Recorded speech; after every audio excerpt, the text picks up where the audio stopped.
Hi, I'm Ashley Cooley, a birth, baby, and sleep educator and mom of 3. Ever notice how much information there is out there on what's best for your baby? Trying to sort through it all might leave you feeling overwhelmed and frustrated, to say the least. This show is dedicated to helping you clear out the noise so you can figure out what will work best for your baby and your family. No more outdated or unsolicited advice. We're here to break down what it takes to raise well-adjusted, securely attached, and happy babies. Having worked with countless families over the years, including my own, the information and strategies I'll share are based on these experiences, my extensive training, and we're even going to back it all up with some science. We all want what's best for our children. Our decisions regarding their care and upbringing reflect that. I'm not here to judge you on the decisions you make, but I am here to help you make those decisions informed ones. We are here to share information and give practical tips to help you get through baby's first year and beyond. If you're looking to learn more about your baby, gain more confidence in your parenting, and get as much sleep as you can through it all, you've come to the right place. Bringing up baby is about to get a little easier. What we know about babies and how to best meet their needs has come a long way over the past few decades. While I can throw out at least a dozen changes and myths that have gone on in the sleep world, I think there are even more misconceptions in the baby feeding world. So, when I first started thinking about who I might like to have as a guest on this show, my mind immediately went to Edwena Kennedy of My Little Eater. Edwena is a mom of 2 and the registered pediatric dietitian behind My Little Eater, a platform that helps families feel confident raising healthy little eaters. She offers online courses for baby-led feeding and feeding toddlers and has helped thousands of parents reduce stress and set the foundation for lifelong healthy eating. I am so excited to get to share our conversation with you. Edwena and I dove into a number of different topics, from whether or not the number of teeth your baby has matters when it comes to their eating certain solid foods, to when and how often babies should be getting solids while still incorporating breast milk or formula. We also get into what the deal is with offering water to babies and what this whole debate is about when it comes to sippy cups. And did you know that the only food a baby needs in the first 6 months of life is breast milk or formula? The answers to all of these topics might actually surprise you, and Edwena breaks it down in a way that we can really understand it. She gives us practical tips on how best we can support baby on this journey to eating solids and what the most important thing is above anything else when it comes to food. But like I said, Edwena and I started our conversation with discussing the recommendation by Health Canada, the World Health Organization, and the American Academy of Pediatrics that the introduction to other foods or solid food not be before 6 months of age. Here's what Edwena had to say about why that is and why you might actually be hearing different advice out there. That is something that is still not very known, believe it or not, although you're right, World Health Organization, Health Canada, even the American Academy of Pediatrics is much more strict now on saying around 6 months is the time that we would want to start babies on solids. It's still not the messaging that's out there. A lot of health professionals still kind of like haven't gotten the full memo with that, thinking that it's still between 4 and 6 months of age. And that's the way it was done, the last, I don't even know, maybe 10 years. And before that, it would be even earlier and earlier. And we know even, in the 1950s and the 1960s, 1940s, actually, I think it may have started. It was even earlier. They started babies on solids as early as 3 months. There's even documentation of babies starting around 3 weeks of age. So that's pretty crazy. So we now know it's best to wait until around 6 months of age. And like you said, breast milk and formula, they cover all the nutrient needs for babies up until that point. So it's not really like there's a need to introduce anything earlier than that. But we also know that babies' digestive systems aren't fully ready to handle all types of solids at that point. So I know it's easy for parents to get excited and to want to start, they often see that their baby is looking at them while they eat and watching, every bite go into their mouth. And they think, oh my goodness, they're so interested. They've got to be ready. This must mean that they're ready.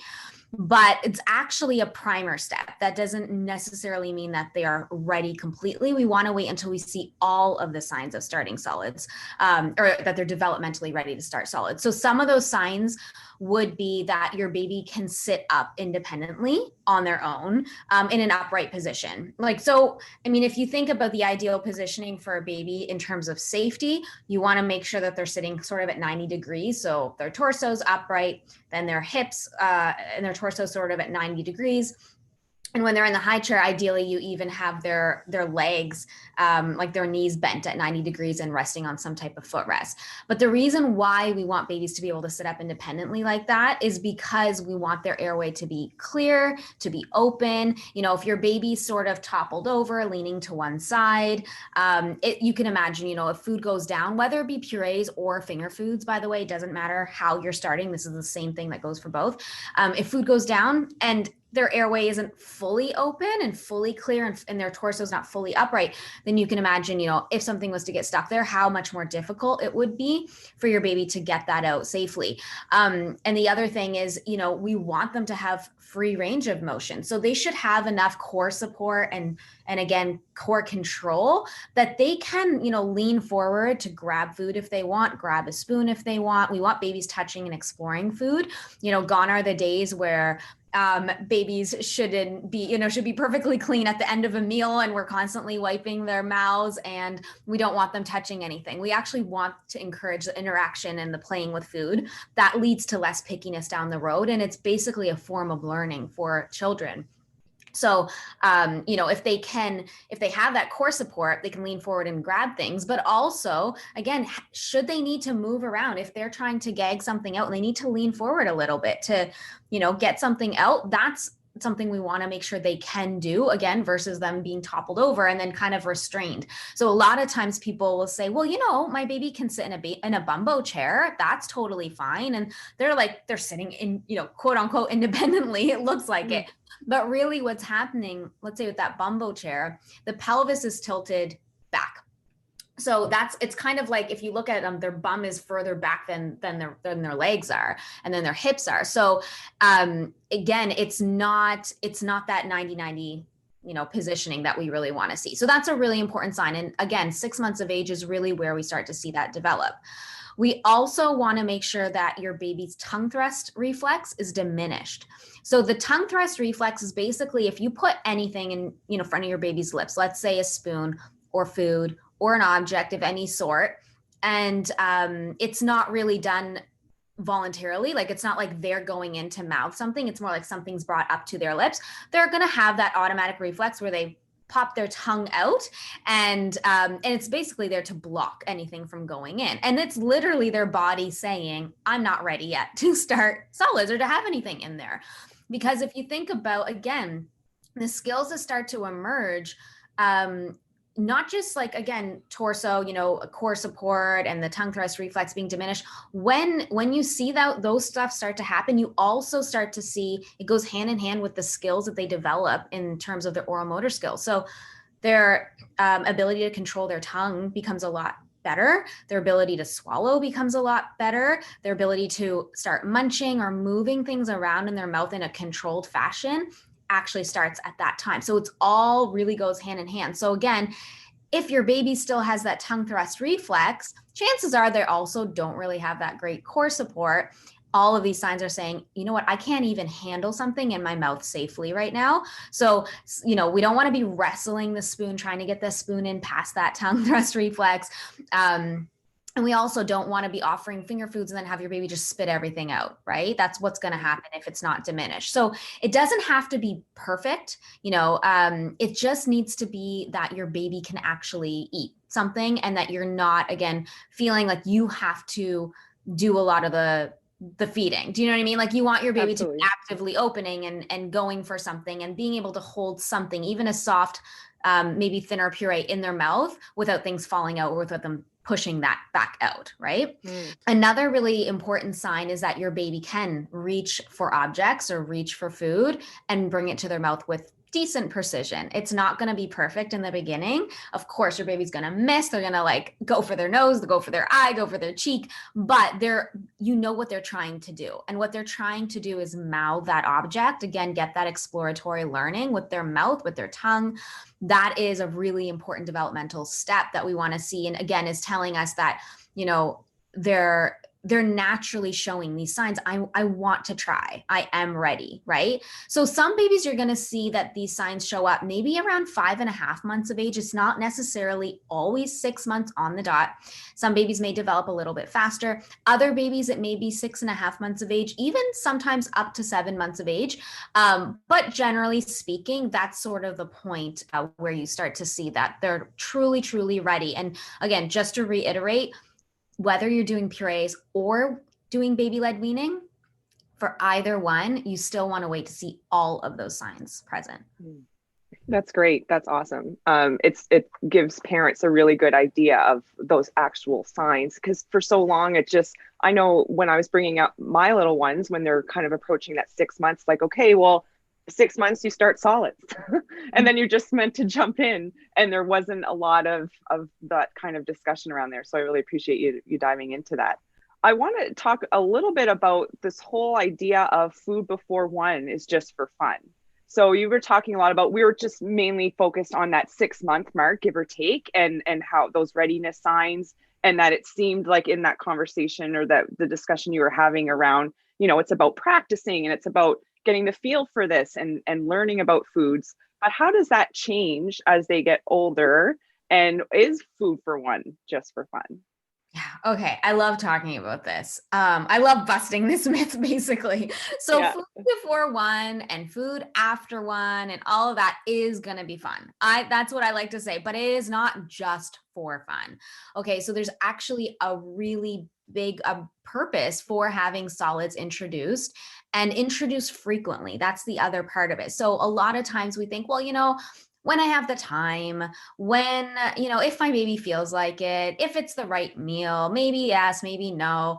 And I'm not saying that there aren't going to be some days that are going to be off, or you might skip a meal, especially in those first couple months of starting solids. But there is a purpose to offering regularly offered meals, right? The biggest thing is that, I guess there's a few things. One is that we want babies between 6 and 9 months of age to have as much experience with different types of food as possible. So research does show that babies who aren't exposed to textured foods, more advanced, let's say finger foods is just kind of a good catch-all phrase for more textured foods. If they're not really advanced or exposed to those between that period of time, then they have been seeing increased, prevalence of pickiness later on in life. And I'm talking right in toddlerhood, between 1 and 3 years of age. And I think it's up to 7 years of age. They've seen some, food preferences and issues with not wanting to not only accept flavors, but really not being able to handle textures. And that's because their oral motor skills develop and are primed so much in that period of time. So it's like this critical, like this window of opportunity. We want to be able to give them as much practice as possible. So even though they may not eat a whole lot in month 1 and month 2, that practice is going to be what indicates whether or not they're going to be able to do that at months 9 and 10 and 11 and 12. Mm-hmm. So the other thing is the flavor exposure. So we do this even with purees a lot. Yes, we might give them a little bit of fruit, a little bit of vegetables, a little bit of grains, a little bit of meat, But one of the other things is you really want to look at, like, what is the full gamut of flavors? Like, are you offering your baby umami flavors and citrus acidic flavors? Are you offering them, really like grassy flavors? Are you giving them, seafood and fishy flavors? Like, there's a whole bunch of other things that sometimes we, based on what we eat at home, we're like, oh, well, I'm only eating potatoes and rice and chicken. Okay, great. Or carrots or whatever. And those are all obviously very great, but really trying to challenge yourself to say, what can I give them in this period of time specifically, but I want you to continue it. That's going to allow them to really branch out. So this is why, those are the first two reasons why food before one is definitely not just for fun. The other thing is that we really want to introduce allergenic foods right in around 6 months of age. So this is newer as well in the research. I would say over the past 5 years, we've really started to understand that when allergenic foods, we start with basically peanuts and eggs. Those are the ones that we know are to be kind of the truest, we have the research to really back this up, is that when they are offered early on, and often there is it's like 81% decreased chance of developing an allergy later on. So we used to think, okay, we'll delay the introduction of allergenic foods at least until 1 year of age. At one point, it was like 3 and 5 years of age for different foods, but we actually see that can make things worse. So we want our baby exposed to those foods. So that means, nuts, peanuts, tree nuts, fish, shellfish, wheat, soy, eggs, dairy, sesame, mustard, you name it. So those are the 10 major ones. And so again, if you think about, well, maybe I'm not going to start till 8 months of age, or maybe I'm not going to start till 9 months of age, or maybe I'm going to offer them puffs and rice cereal and that kind of thing, but only those. And then, you've already missed that kind of period. It's not to say that they're going to 100% develop an allergy. It just means that we could have maybe decreased the risk of them developing an allergy if we introduce that beforehand. So that's really important. And then lastly is we want to see, so like we said, breast milk and formula cover nutrient needs up to 6 months of age. But another kind of slogan or thing that is always like touted in the feeding world is, breast milk or formula are going to be the main source of nutrition up until 1. And it's like, kind of is my answer to that. My answer is, it is going to be the main source up until your baby can start eating 3 meals a day, in enough quantity. But after that, which usually we want to see by 9 months of age, they can eat 3 meals a day. Maybe they're not getting all the calories that they need. No, that may take 10, up to 10 months, maybe 11 months of age. But we don't really want to see by 1 year of age, milk is still the main source of nutrition, or even by 11 months of age. Again, if we're waiting that long, what happens is 2 things. One is we're not giving our baby enough exposure to high iron foods.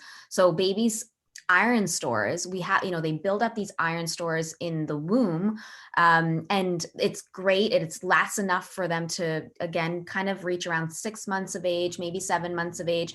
But after that, their iron stores start to deplete, and babies have very, very, very high iron needs. So they need, I think it's 11.1 or 11.3 milligrams of iron per day, which is more than what an adult male needs, it's pretty crazy. So that means it has to come from food. Breast milk has some iron, but it's in small amounts, and it is very readily absorbed. So that's great, but it's still not enough to cover their extremely high needs. So we want to make sure we're giving high iron foods, ideally at every meal, if not at least twice per day.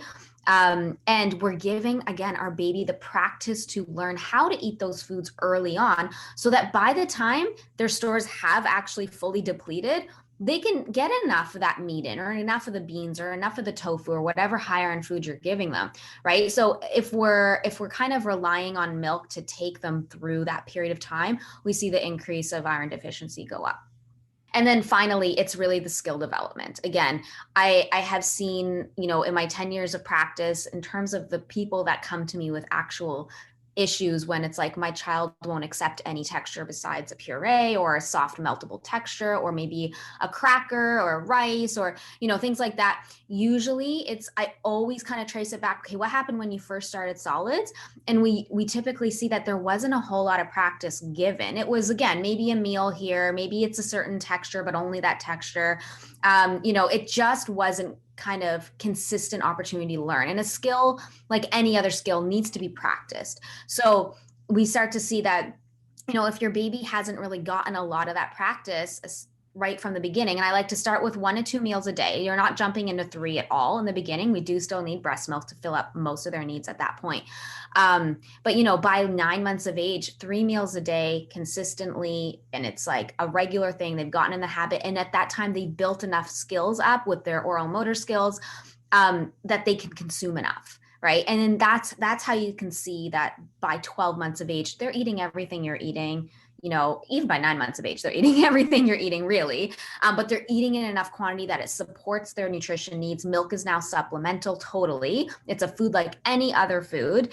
And, you can basically move into toddler feeding world at this point. You're not kind of stuck trying to figure out, oh, now how do I get my baby introduced and learning to eat all the food. Yeah, no, that's awesome. And it is, like you said, it is for fun, but there's way more to it than that. And we've kind of just been putting that message out, food before 1 is just for fun, but there's not enough of all that other stuff that we're hearing. So thanks for diving into that.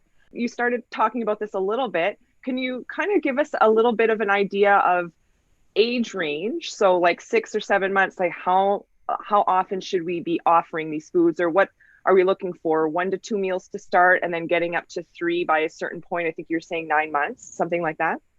Yeah. So 1 meal to start, 2 meals if they have an appetite for it, if you have the time for it, sure. At 6 months to 7 months of age. It's really in the beginning just about exposing your baby to mealtime. What is mealtime? This is what we do. We sit down, you're in the high chair, mom or dad is with you. We eat, this is food. This is what you do. It's just really just getting them used to it. And so again, I would never expect, babies to be eating like copious amounts of food or a full jar of baby food or anything like we typically sometimes think or are told. It's just about exploring and learning. Once you feel like you've gotten into the groove, they're getting the hang of it, and they're approaching like 8 months of age, 9 months of age. For sure, by 9 months, I would say offer that third meal. And if you haven't offered that second meal by 8 months, offer that second meal. So again, that at this point, they're getting more and more practice. After 9 months of age, there's a little bit of a kind of debate in the feeding community, I would say, in terms of when to start introducing snacks. So for me, so a lot of people, of course, we're still breastfeeding. A lot of them anyway are, up to 12 months and beyond. So the confusion is around, well, is breast milk a snack? Is that enough? Is that what they need? And it's going to provide, again, great nutrition for your baby. For me, the concern is if your baby hasn't fully gotten the skills that they need or isn't fully adapted to like all the different textures, they still struggle with this, they still struggle with that. My opinion is you introduce a snack right around 10 months of age, just one snack per day, to give them more opportunity. Because again, we know that breast milk is still going to be there. You're still maybe offering 2-3 feedings a day. It's not like or maybe more, depending on, again, how many calories they can get through the meal. So you're still kind of going off of your baby's hunger cues. It's not like we're on a strict schedule at this point, but if you see that your baby isn't getting a lot of calories from meals and they're still hungry and requiring a lot of milk, that's an indicator that they need more practice with the solids. You know what I mean? Mm-hmm. So around 10 months of age, I say offer that one snack per day. You can still have, milk or formula, breast milk or formula offered as the second snack. But by 12 months of age, that's when we start to see, we want that 2 snacks per day incorporated in. If it hasn't already, start incorporating it then. If, going back to the schedules, just really quick, I went off on a little tangent there, but with the milk schedules and the feeding schedules, as long as your baby is meeting kind of that minimum amount of milk that is required per month, or recommended per month, that will meet their hydration needs and basic calorie needs, then you can go ahead and offer more. If your baby wants more food in terms of more meals or more snacks, you can do that. But if you ever start to see, let's say at 10 months of age, your baby's only drinking 14 or 15 ounces or 16 ounces of milk, and you want to add in that second snack, I'd say hold off, because I don't want that to drop any lower than that, right? I want to still make sure they're getting enough of that. So it's a little bit of a game at between 10 to 12 months of age, figuring out what we need to focus on more. Is it the practice with solids and they have some wiggle room because they're drinking enough milk, or are they really not drinking enough milk? And, I really want to make sure that stays the same. So I'm not going to offer that second snack to fill them up. So that's kind of, the explanation there. Something that, as you were talking, it definitely makes me think of, as a sleep consultant, when I'm working with a family, let's say the baby's between 8 to 10 months of age, I'd say it's pretty common around this time, where I inevitably get the questions around, like, we're talking about sleep, but it's like, oh, well, my baby's feeding so much at night, but they don't eat well during the day. And so I'm needing to make up those calories. They're hungry, but I don't want to be up 5 times a night anymore, and all of that. So what we find is, when we work on the sleep, and you got to kind of break the cycle somewhere, but basically every time that feedback comes back, once they're sleeping better at night and decrease those night feedings, the feeding during the day gets so much better when it comes to solids and all of that. So I love how that works out. 100%. I just want to say right there, I'm glad you brought that up, because if you think about, a baby can only take in so many calories in a 24-hour period, right? So it's a matter of where are those calories being consumed. So it's not like, sometimes it's like it resets in our mind. Oh, it's 7 a.m. It's time to get up. And now we're going to have this new bank of calories that they're going to take in. But keeping in mind, they just had like 600 calories at night or however much it was. Right. Mm-hmm. So I think that you're right. It's just kind of, sometimes it can just flip in terms of the time of day that they're consuming it. But yeah, if you kind of break that cycle and figure out what's happening at night so that they actually have the appetite during the day, then yeah, it's usually resolved. And then it works out. Awesome. Does the number of teeth a baby has or doesn't have impact the solid food stuff, whether it be purees or, more solids or baby-led weaning type of way? But where does teeth come in to all of this? Yeah, good question. So babies don't need teeth at all to start solids, like not one, not two. They don't need any. Here's the thing. And so purees, we tend to think, okay, no need for teeth. It's just soft. It gets swallowed really quickly, which is true. That's all that's required.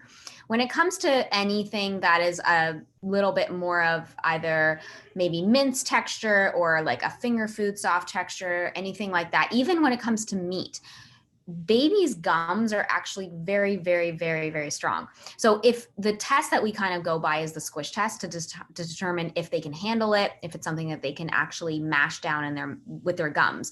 And so basically you take your thumb and your forefinger and you just kind of apply some pressure onto the food. And if you can squish that food and, give it some good pressure, because your baby's gums are actually way more strong than what you can do with your thumb and forefinger. But if you can squish that food, then that food is safe and it's totally fine to offer your baby. If you think about a baby that, bites down on your finger without teeth, right? Just their gums, it is strong and it hurts. It is very, very strong. So they have the ability to really mash up food. So teeth, if you think about, okay, well, what will the teeth do?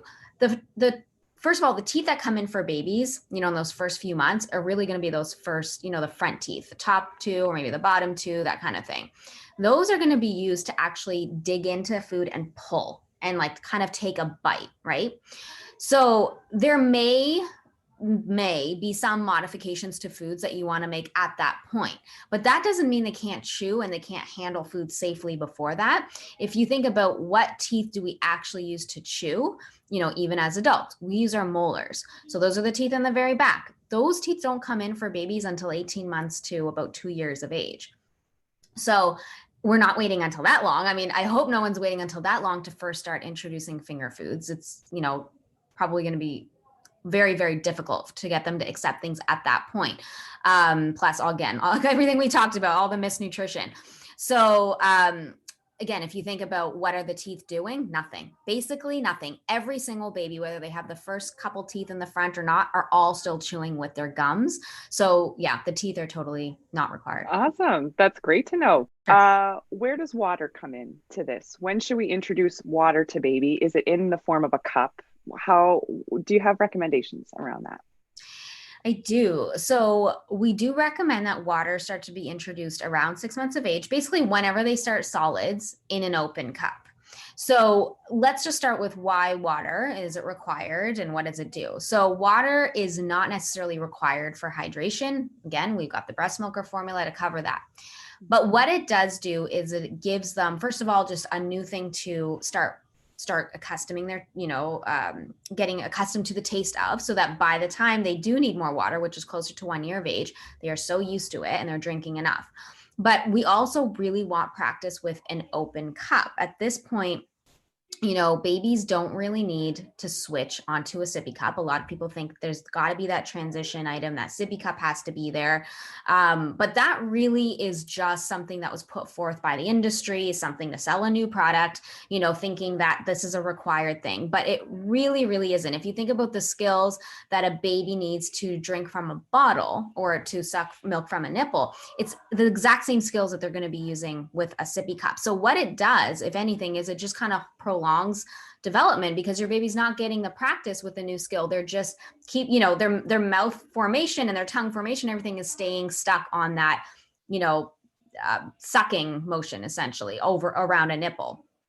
So the recommendation now by speech language pathologists and dentists and dietitians and pretty much everybody in the feeding world is to totally skip the sippy cup. If you want to offer it once in a blue moon, maybe you're traveling, maybe whatever, it's okay. That's not going to ruin anything. But on a day-to-day basis, you want to go with an open cup. And they're really, really skilled at learning this. So the recommendation is to start with maybe just 1 to 3 ounces of water and offer it at mealtime. I like to offer it either midway through a meal or at the end of a meal, so that baby's not too distracted by it in the beginning. They can eat some food. Then maybe midway, you clear their palate, give them a little bit of water with an open cup. And then maybe at the end of the meals where you could do a lot more practicing too, because it can get messy. Yes, they're going to spill water. They're going to want to flip it. And we encourage them to, grab it and try themselves, right? Mm-hmm. So it can get messy. So that's why I'm like, you can leave the bulk of it to the end of the meal, but giving them that practice again, early on and often is what's going to allow them to get there by 7 months, 8 months, 9 months of age and drinking a good amount of water. So like I said, 1 to 3 ounces is kind of all that's required. If you offer too much water, there could be, negative health risks associated with that. So I just say, keep it for practice purposes only. As your baby hits 9 months of age, 10 months of age, 11 months of age, you can up it to like 4 to 6 ounces if, that's kind of what they want. And if your baby's constipated, that could also be another indication for some more water. So a couple extra ounces per day, if it's required, that's okay. But generally speaking, don't go overboard with the water. Just remember it's for practice and a little bit of like acquisition, taste acquisition. But other than that, it's not like we need to get them to guzzle down water all day, every day. Yeah. And even those, the 1 to 3 ounces that you're talking about, that's just like what to put in the cup. We don't need them to take that all in. Yeah. So it's more like water before one. It's just exactly. Maybe that's where we should make the switch. Yeah. All right. So other than the technical difficulties I experienced with my mic during that conversation, sorry about that, by the way, there was so much great information there, wasn't there? I certainly wish I knew half of that stuff when I was introducing solids to my girls. But now we're on to this week's Mental Health Minute. Edwena actually joined me in this conversation as we talked about the social pressure that many parents, in particular moms, feel when it comes to the kinds of foods to offer baby, whether that be starting baby on purees or going the baby-led weaning way where you're giving baby properly portioned pieces of food, or even homemade versus store-bought. Edwena has had lots of experiences talking to her clients about this, and she has something really valuable to share that I hope brings you peace of mind. It's such a real issue. So I have, experienced for sure, whether it be baby feeding or toddler feeding, the kind of sentiment around quality of food and almost associating how much do you love your child? Right. I'm giving my child the organic, non-GMO, preservative-free, homemade, whatever food version, while you're giving your child the lazy version. Is kind of, it's not said like that, but that's always the messaging that it's applied, right? And I get a lot of messages and I get a lot of clients, like people literally break down in tears because of the pressure around, I'm not doing my baby service. I am being lazy around this. I know I should do better. I feel guilty. Is this going to harm them? All these things that are floating around their head that are completely unnecessary, to be quite honest with you. Even when it comes to the method of starting solids, so whether you're starting with purees or whether you're starting with baby-led weaning is sort of seen as like the elitist method of starting. I don't know if it's because, it's definitely more prevalent around, more educated populations, but also it takes a lot of, you have to have a lot of food availability, access, knowledge, to provide food options that are going to be safe but nutritious as well. So there's a lot of like this unspoken mommy wars that starts to happen, and this feeling of like, I'm not doing as good as somebody else is doing. So I think that's the toughest thing, and it's always trying to remind parents that means nothing. And I'm telling you, it means nothing, because the funny thing is I'm like, you're feeding your baby organic, non-GMO, which is awesome. I'm not saying that's not good or not something to strive for, great. If you can do it, amazing. But what's happening at 2 years of age, and what's happening at 3 years of age, and what's happening at 4 years of age? Like, is that still happening? So sometimes I like to put it into perspective, like, 3 months of great food or 5 months of great food or 7 months of great food is not really going to make or break your baby's diet and overall health, right? We've seen babies in the 1950s who were eating, again, canned food products, like when the whole revolution of like packaged and canned and everything out of a frozen box or whatever came about, like babies were eating that stuff. And we don't see an increase in like kidney disease because of salt, or we don't see, anything that's directly tied to that. It will be okay. So you have to also realize that, I think for me, I'm always like, it's the way you feed that makes the big difference. It's the experience. It's the positivity at mealtime. It's truly, that's what matters. So let go of that guilt. Don't let anybody make you feel like the quality of the food or the method that you chose is what is going to make or break your baby's diet, or that it means that you are caring for them more. That's just such a silly message. So it can be hard for parents in that way. Yeah. Yeah. Oh, thanks for breaking that down though, because it is something, it's the social pressure that we put on ourselves or that we think is out there, that this is the perfect way to do it. And we want to do everything perfect. And for anyone that has their first baby, we all tend to we're hyper focused, we're learning. And so we want to do it to the best that we can. And we're all striving for that, but that doesn't mean it's going to be perfect every time. I love that Edwena said that it's really about the experience, coming together as a family to eat meals together whenever possible, and the conversations that are being had about food. This is the stuff that they carry on with them through adulthood that can have a profound impact on their health and well-being, not necessarily the fact that they had Rice Puffs for dinner that one time. That's all for today's show. As always, if you have any questions about our topic today or anything baby related, head on over to birthbabysleep.ca/podcasts, which we'll link to in the show notes, and fill out an entry form. Looking for more? Check out birthbabysleep.ca, where you'll find new baby resources, prenatal classes, and sleep help during the childhood years. You'll also find me on Facebook and Instagram at birthbabysleep. Don't forget to subscribe, and remember to leave a review or a rating so that others can find us. I'm Ashley Cooley, and we'll see you back here next time.